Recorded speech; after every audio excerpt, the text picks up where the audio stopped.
On the morning of September 20th, 1988, in the small, quiet town of Belen, New Mexico, 19-year-old Tara Calico woke up to what should have been an ordinary day.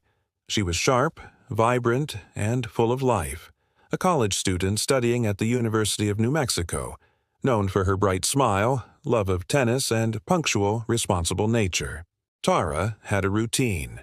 Every morning she went out for a long bike ride along State Road 47, a familiar route that wound through the desert landscape of her town. That morning, she borrowed her mother's pink Huffy bike and headed out around 9:30 a.m., a Walkman clipped to her waistband, playing her favorite cassette mix.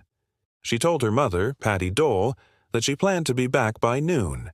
They had plans to play tennis later that afternoon. But noon came. Then 1 p.m., and Tara still hadn't returned. Concerned, Patty drove along Tara's usual biking path, her eyes scanning the dusty roadside for any sign of her daughter. About 2 miles from home, she spotted something that chilled her: pieces of Tara's broken cassette player scattered near a skid mark etched into the shoulder of the road. But there was no sign of Tara. No bike, no backpack, just silence, sun-scorched pavement, and an eerie emptiness. Patty immediately contacted the police. What began as a search soon spiraled into one of the most baffling missing person cases in New Mexico's history. As word of Tara's disappearance spread, the community rallied. Volunteers combed the area, helicopters scanned from above, and police set up roadblocks to question drivers. But there were no witnesses, no surveillance cameras, and no clear leads. It was as if Tara had simply vanished into thin air. In the days that followed, theories emerged. Some locals claimed they had seen a white pickup truck following a girl on a bike that morning. Others spoke of 2 men known for trouble who might have had something to do with it. But there was no physical evidence, no tire tracks that matched, no fingerprints, no DNA. The case began to go cold. Then, in June of 1989, nearly a year after Tara disappeared, a bizarre and haunting clue surfaced nearly 1,200 miles away in Port St. Joe, Florida. A woman shopping in a convenience store parking lot spotted a Polaroid photo lying face up on the ground. She picked it up and was shocked. The photo showed a teenage girl and a younger boy, both bound and gagged with black duct tape, sitting in the back of what appeared to be a van. The girl bore a striking resemblance to Tara Calico. The boy was never conclusively identified, though some believed he matched the description of Michael Henley, a missing boy from New Mexico who had vanished a few months before Tara. The photograph was sent to investigators in New Mexico. Patty, Tara's mother, was convinced the girl in the photo was her daughter, pointing to a distinct scar on her leg, and a paperback book in the photo, My Sweet Audrina by V.C. Andrews, one of Tara's favorite novels. But the photo could not be conclusively proven or disproven. Scotland Yard analyzed it and believed it was Tara. The FBI was less certain. Still, for the first time in months, hope flickered again. Was Tara still alive? Was she being held somewhere? Sadly, that hope was short-lived.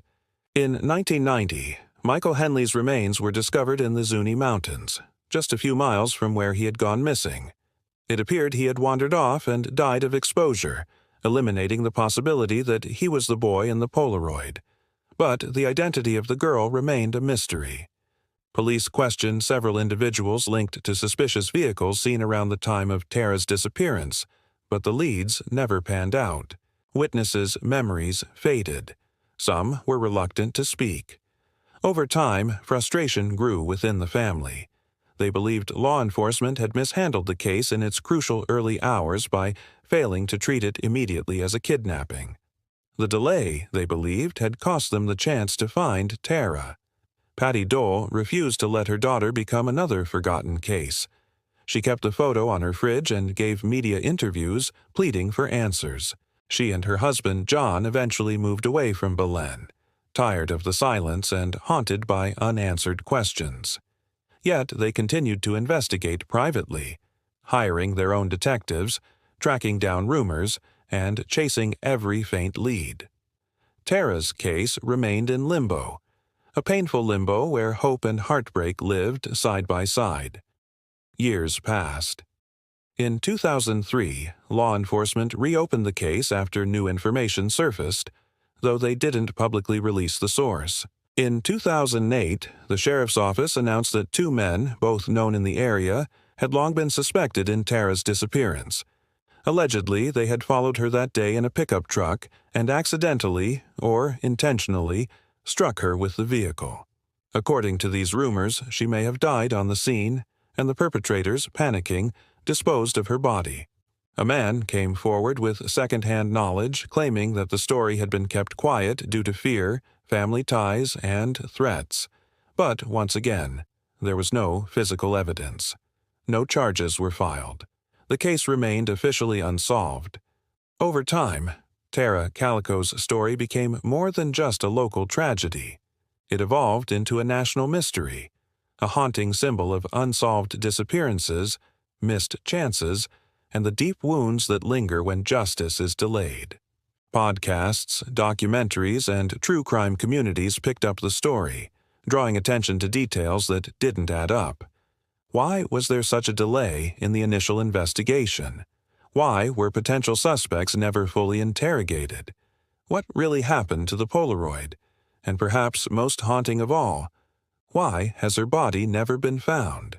In 2021, the FBI released a new age-progressed photo of what Tara might look like in her 50s. They renewed the $20,000 reward for information. But as of today, the mystery of what happened to Tara Calico remains unresolved. Her parents passed away without answers. Her friends grew older but never stopped remembering. And her case remains a stark reminder of how quickly lives can be changed, and how fragile justice can be when time isn't on your side. As we revisit Tara's story today, one thing is clear. She was not just a missing person. She was a daughter, a friend, a student with dreams and plans. She mattered. Her disappearance tore through a small town and left a trail of pain that stretches into the present. And until the truth is known, until someone steps forward with what they know, the silence surrounding her case continues to shield those responsible. Somewhere out there, someone knows what happened on that desert road in 1988.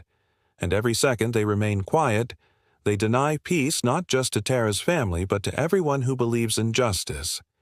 If you or someone you know has information related to Tara Calico's case, please contact your local FBI office.